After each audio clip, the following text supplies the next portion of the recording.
Me imagino que lo habréis visto en el programa, pero las preguntas, en vez de hacerlas al final de cada ponente, vamos a dejar un espacio de media hora para que luego se haga una mesa de debate y se puedan trasladar todas las preguntas a la vez. Así que si tenéis algo, apuntadlo para que no se os olvide. Y doy la palabra a Fernando. Muchas gracias. Buenos días a todas y a todos. Muchísimas gracias por la invitación del Ministerio de Cultura para participar en este seminario.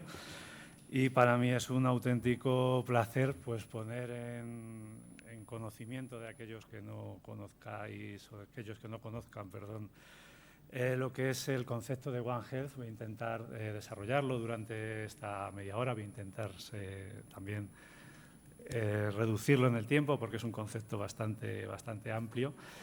Y lo primero que me gustaría es preguntar ampliamente a todos y a todas quién ha oído hablar de qué es One Health. Si podéis levantar la mano, me hago un poquito la idea. Vale, muchísimas gracias. Otra cosa que quería comentar es que soy muy inquieto y no sé si voy a ser capaz de estar aquí sentado, me voy a tener que terminar levantando. Voy a intentar mantener la postura, pero bueno, no me des palmas que me conozco. Gracias, Carlos. Así que, bueno, lo primero es comentar, pues definir qué es One Health. One Health está definido por la Organización Mundial de la Salud, como tienen aquí, como un enfoque multisectorial, multidisciplinar y desde diferentes frentes para entender cuáles son los problemas o cuáles son las enfermedades que podemos tener en conjunto entre las personas, el medio ambiente y los animales. No solo los animales que normalmente se nos vienen a la cabeza, los animales domésticos, sobre todo en los entornos más urbanos o los animales de abasto, en los entornos rurales, cosa que me gusta hacer mucho hincapié, como ha hecho Carlos al principio de la presentación. No se nos tiene que olvidar ese mundo, esa situación y esa realidad. Entonces, todo esto va a estar interconectado y va a tener sus repercusiones.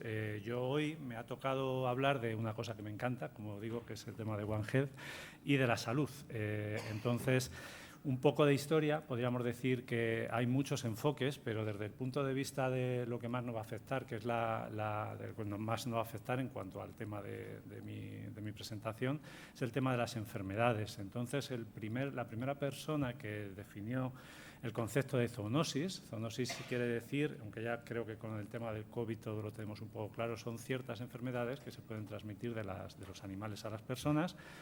Fue un patólogo de humana, Virchow, que ya hace bastante tiempo consiguió definir ese concepto y empezar a explicar que esas enfermedades que afectaban a los animales también nos afectan a las personas. Luego otro médico, estudiando anatomía comparada, vio que esas enfermedades también tenían sus repercusiones cuando estudiábamos anatomopatológicamente, es decir, cuando veíamos las lesiones específicas en los animales y en las personas eran comunes. Y a partir de ahí, desde el mundo de la epidemiología, se empezó a generar el concepto de una única medicina, que fue evolucionando con el tiempo hasta que al principio de los años 2000 ya se empezaba a hablar de una manera bastante frecuente de lo que era una única salud, una salud global, una salud planetaria, One Health. Hay muchos conceptos. Como me ha presentado Carlos, pues yo soy veterinario, entonces pues también quiero dejar claro que los veterinarios tenemos ya integrados también desde hace mucho tiempo esto en nuestro lema profesional, como que la higiene del ganado es la salud de las personas y es importantísimo, y esto lo hemos hecho extensible porque la veterinaria también ha ido creciendo, ha ido evolucionando, y ahora también nos encargamos ya desde hace bastante tiempo de colaborar en las funciones que hacen referencia a las enfermedades del medio ambiente.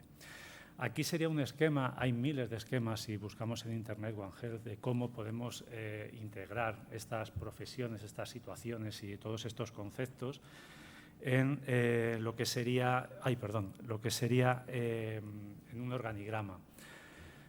Aquí no figuran los arquitectos, no figuran simplemente porque no los hemos metido, pero aquí están los médicos, están los economistas, están los sociólogos, están las personas que hacen comunicación, están los informáticos, o deberían estar.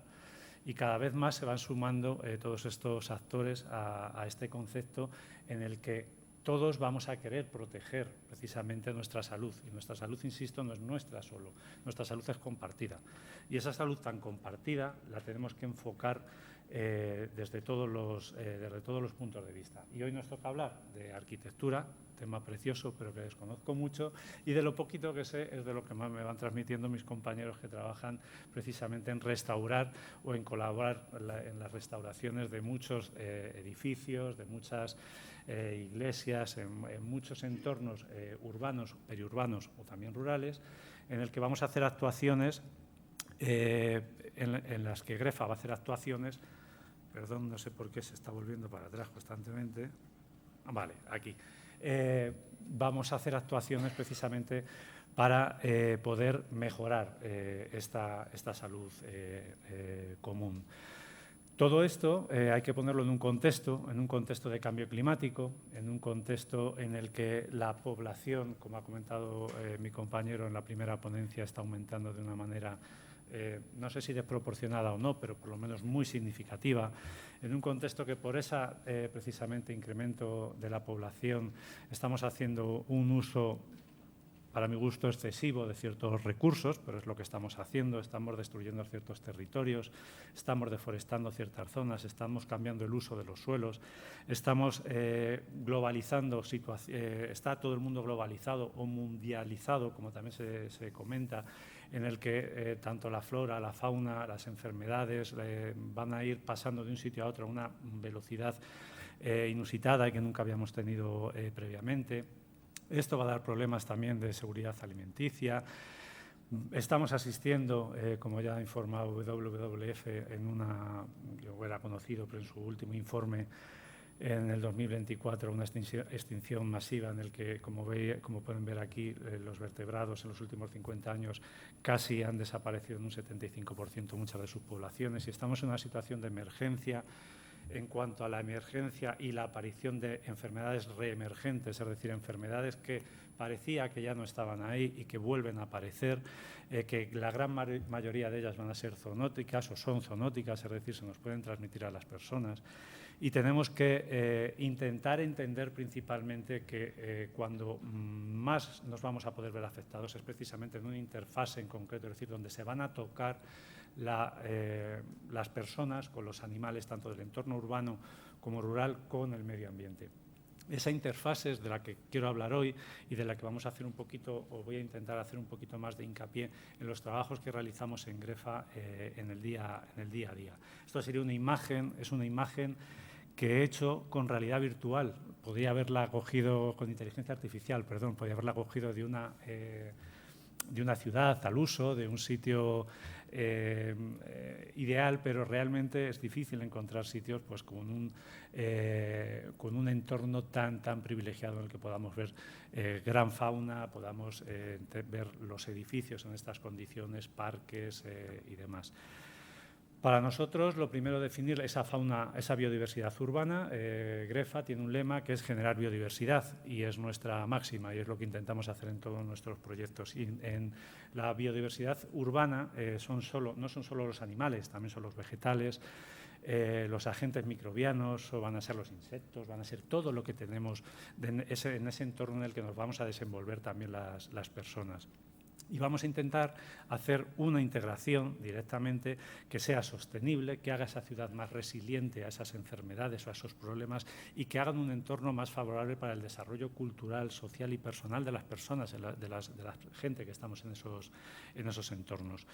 ¿Cómo hacemos desde Grefa ese aprovechamiento?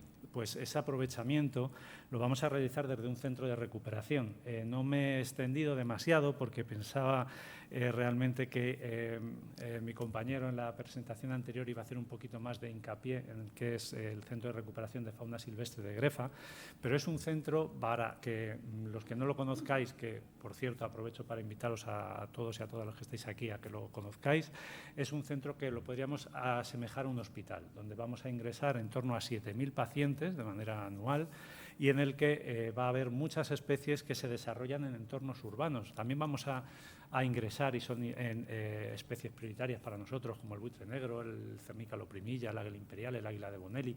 Son especies muy emblemáticas, pero Sí es verdad que en número ingresamos muchísimos más vencejos, aviones, golondrinas.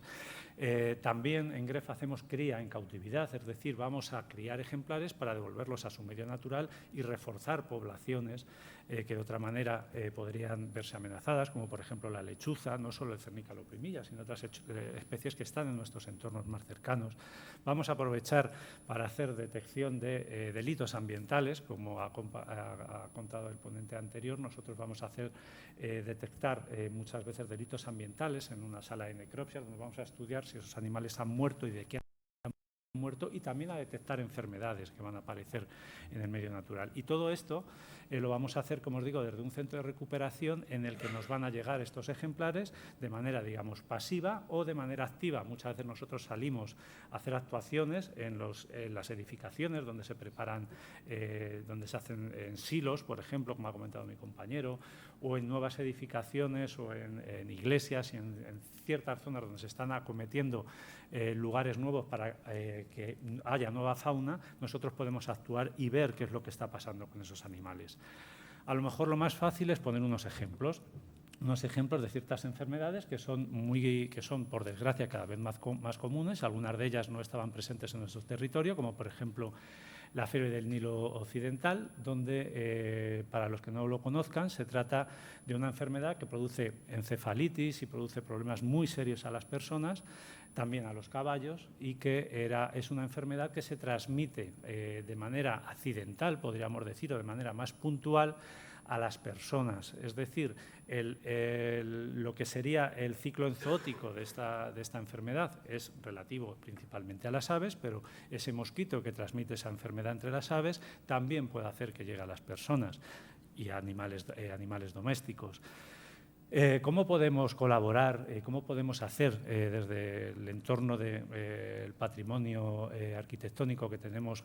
¿Cómo podemos colaborar con estas acciones? Vais a ver muchísimos ejemplos durante el seminario, pero simplemente, o a lo mejor no de manera tan sencilla, pero sí de una manera más natural, tenemos que integrar todas estas aves insectívoras, murciélagos, pequeños reptiles como las salamanquesas y demás, y tenemos que ubicarlas dentro de estos entornos urbanos o rurales para que ellos mismos sean los que se hagan cargo de esos mosquitos que pueden transmitirnos estas enfermedades. Es una manera muy barata, muy eficaz, muy limpia y muy respetuosa con el medio ambiente. Eso no quita para que además tengamos que hacer otro tipo de actuaciones más concretas en ciertos humedales, en ciertos lugares, pero esto tiene que ser una cosa más y creo que si lo hiciéramos de manera correcta sería ese gran aliado que de otra manera ahora mismo estamos perdiendo. Nosotros aquí os pongo un ejemplo, por ejemplo, de los trabajos que hacemos en Grefa. Este es un trabajo que hicimos hace relativamente poco. En la Comunidad de Madrid, teóricamente, no hay registrados casos, bueno, teóricamente no en la práctica de West Nile, pero sí que hemos utilizado las aves que ingresan en el hospital para buscar la presencia, serológicamente hablando, de este virus. Y lo hemos detectado en un número, como veis ahí, un 8% de los ejemplares que ingresaron en Grefa. Y en paralelo trabajamos con una universidad para detectar también los casos en caballos. Y serológicamente en la Comunidad de Madrid ya tenemos animales con presencia de West Nile. Entonces, todo esto lo podemos hacer gracias a este tipo de intervención. Algo parecido nos va a ocurrir con el tema de la leishmania. Posiblemente muchísimas de los que están aquí tengan perro y conozcan esta enfermedad de una manera más cercana. Pues es una enfermedad que también es una enfermedad zoonótica. Es verdad que para que se transmita a través de un flebotomo a las personas es un poquito más complejo, la persona tiene que estar inmunocomprometida y demás, pero ha habido ciertas circunstancias, como por ejemplo hace relativamente poco, hace unos años en la Comunidad de Madrid, en un entorno concreto, en Fuenlabrada, en el que se detectó un aumento de esta enfermedad. Y fue precisamente, en este caso, la especie que hacía de reservorio no eran solo los perros, que estos animales sí que padecen la enfermedad, sino que en este caso fueron liebres.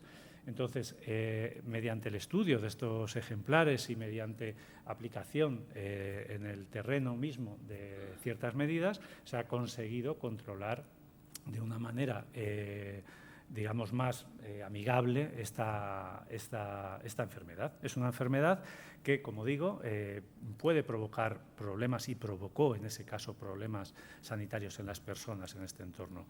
Nosotros también en Grefa hemos hecho diferentes trabajos en el que hemos ido un poquito más allá y hemos ido estudiando con los animales que teníamos a nuestro alcance, por ejemplo, en erizos y en tejones, que esos animales también nos pueden ser centinelas, es decir, podemos detectar esa enfermedad antes de que pase a otros animales como los animales domésticos o las personas, podemos detectar esa carga que podemos tener ya en el ambiente y que evaluando estos ejemplares de manera constante puede ser una alerta, digamos, sanitaria antes de que nos aparezca directamente o de que tengamos problemas en el medio natural. Otro gran problema sanitario que tenemos y que también está relacionado, como voy a intentar comentar ahora, con el entorno de iglesias y ciertos monumentos y demás, donde van a anidar, por ejemplo, las cigüeñas, va a ser las bacterias multiresistentes. No sé si están al corriente de este problema, lo llaman la pandemia silenciosa. Es un problema en la que las bacterias que antes, digamos, se morían directamente con los tratamientos que administrábamos con los antibióticos clásicos, se han vuelto resistentes de tanto uso y de tanto abuso de estos mismos antibióticos. Muchas veces pensamos que si nos tomamos el antibiótico antes de tiempo, si tenemos otro tipo de enfermedad, como un virus, si nos tomamos nuestro antibiótico va a favorecer que nos curemos antes, y esto no es así. Lo que hacemos es favorecer que las bacterias, a base de acostumbrarse a esos antibióticos, vayan creando un sistema, que no voy a entrar en detalle, en el que van a generar resistencias, de tal manera que ese antibiótico que antes nosotros podíamos controlar esa enfermedad, ahora no nos valga absolutamente para nada. Y cerca de 700.000 personas al año están muriendo por este problema. Y este problema también está relacionado, o podemos estudiarlo, con los animales con los que podemos reintroducir precisamente en estos lechos de patrimonio arquitectónico y demás. Nosotros hemos hecho varios trabajos nuevamente en el que hemos visto cómo las cigüeñas, por ejemplo, o las gaviotas, son animales que son portadores de estas bacterias multiresistentes. También lo somos las personas, y eso lo quiero tener en cuenta. Hablamos de One Health, es decir, no vamos a echar la culpa a los animales. Lo que tenemos claro es que estos animales nunca han ido al veterinario, cuando estoy hablando de animales silvestres, para que les den una pastilla, ¿vale? Y les demos antibióticos. Estas resistencias antimicrobianas están llegando a través de un círculo que es mucho más amplio y en el que aquí he puesto, también tenemos muchos gráficos en Internet, uno de los ejemplos de dónde pueden llegar esas resistencias a nuestras, por ejemplo, a nuestras queridas cigüeñas, a nuestras gaviotas y demás, desde el entorno más hospitalario, podemos decir, a vertederos, a entornos de la ganadería, de la acuicultura, agricultura. Muchas veces fumigamos con antifúngicos para ciertas enfermedades que son fúngicas, que van a llevarse, por ejemplo, a generar problemas en los frutales. El antifúngico que se utiliza y que se dispersa es exactamente el mismo que nos dan a nosotros en capsulitas y nos lo tomamos antes de ir, cuando tenemos una enfermedad como una aspergilosis y vamos al hospital. Pues esas bacterias, esos hongos y esos parásitos se están acostumbrando a eso y están haciendo que dejen de tener efecto estos antibióticos y estos antifúngicos. ¿Cómo llegan? Pues aquí os he puesto un pequeño vídeo mientras os lo contaba, en el que podemos ver una cigüeña, está en un vertedero. Esto es extensible a cualquier animal, a cualquier ave, cualquier mamífero, cualquier insecto, cualquier forma de vida que pueda llegar a ese vertedero. Este es un vídeo en el que esta cigüeña está ingiriendo un plástico, posiblemente pensando que se tratará de una culebra o algo similar, y va a hacer que además ingiera otra basura que hay alrededor, que es de muy fácil manera de llegar.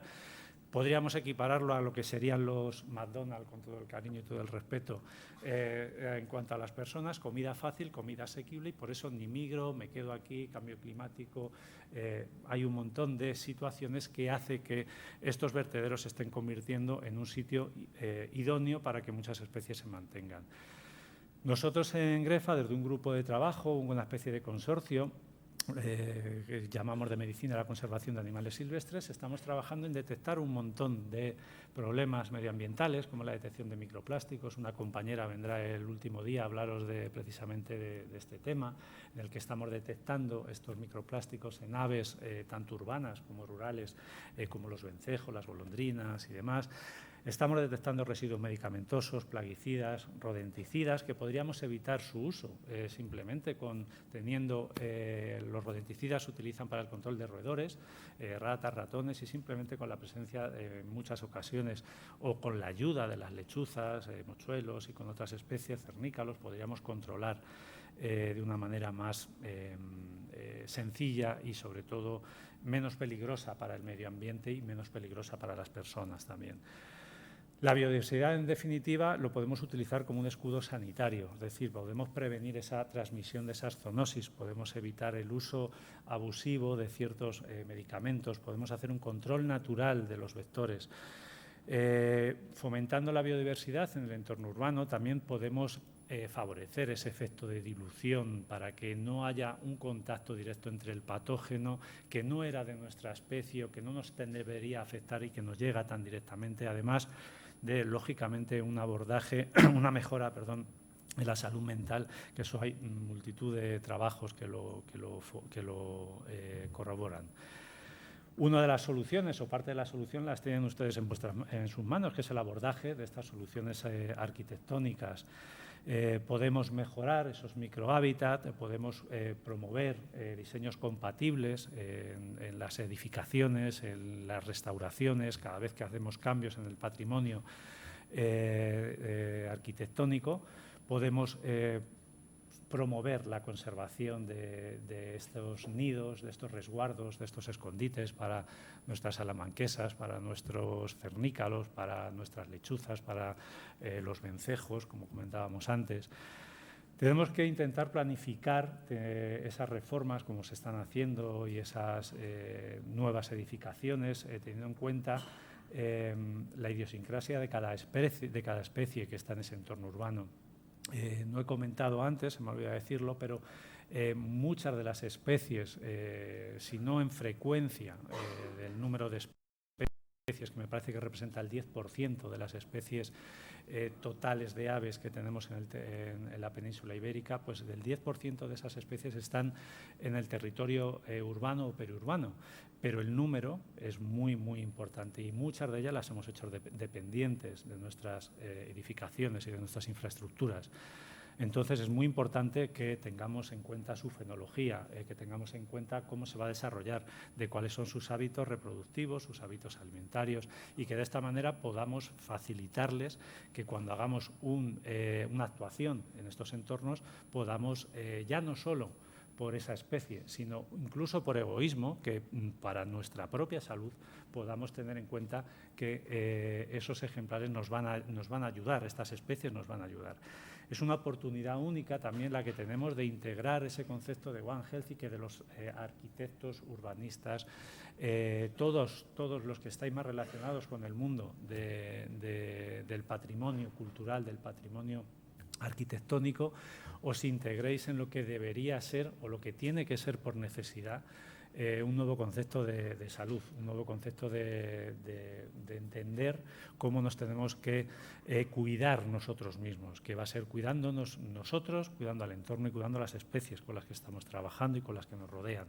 Y derribar todos los mitos y derribar también todas esas leyendas que hay en muchas situaciones. Todos habréis oído hablar, por ejemplo, de la fama en algunos, sobre todo en entornos rurales, la mala fama que tienen las lechuzas, que si dan mala suerte, que si bueno, cada uno tiene su leyenda urbana, su leyenda negra. Todo esto tenemos que ir entre todos poco a poco quitando esos mitos.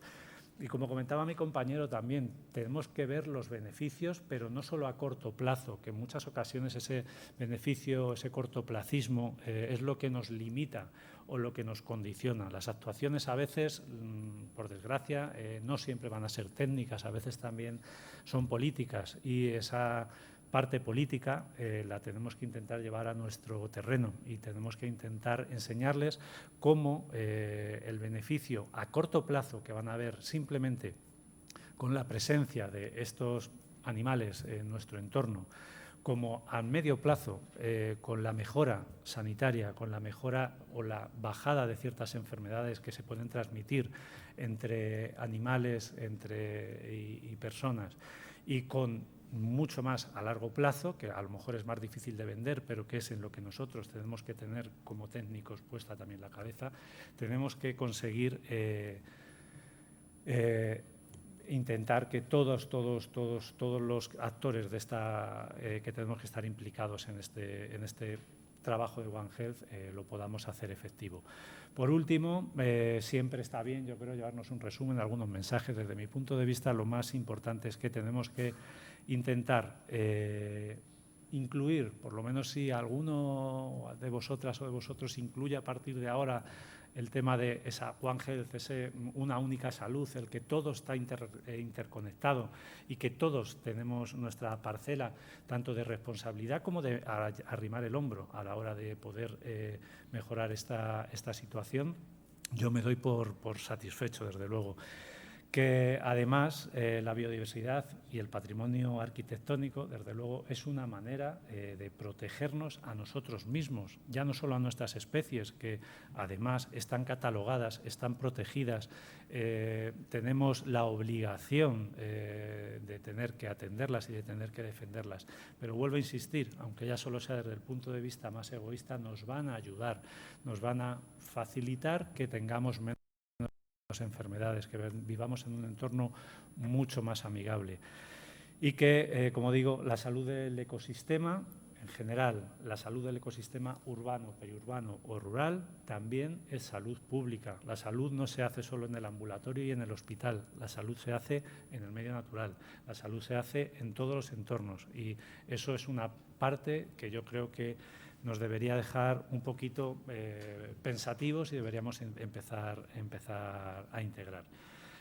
Y por último, un poco reiterativo, a lo mejor, que los lugares donde habita la fauna silvestre urbana es una inversión en nosotros mismos, también a nivel económico, lo tenemos que tener en cuenta, el gasto a nivel médico, a nivel sanitario, que se realiza por no llevar a cabo ciertas actuaciones como esta, ciertas actuaciones en las que muchas veces salimos a fumigar como locos con miles de máquinas, con miles de productos y demás, en entornos en los que a veces, en una emergencia obviamente puede ser necesario, pero con una planificación a corto o a medio y a largo plazo, perdón, a medio y a largo plazo podría evitarse. Es una herramienta que tenemos que tener nosotros presentes.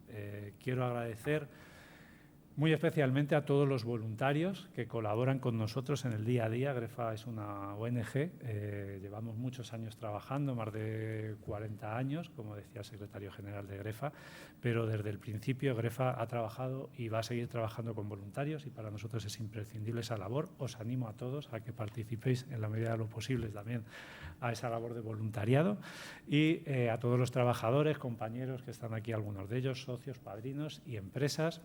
Como veis, hay algunas de ellas, instituciones que colaboran con nosotros o nosotros con ellas para que esta labor de fomentar ese principio de One Health y que sigamos generando biodiversidad allá donde podamos, se pueda llevar a cabo. Pues creo que he estado en tiempo. Muchísimas gracias. Y si tienen alguna duda...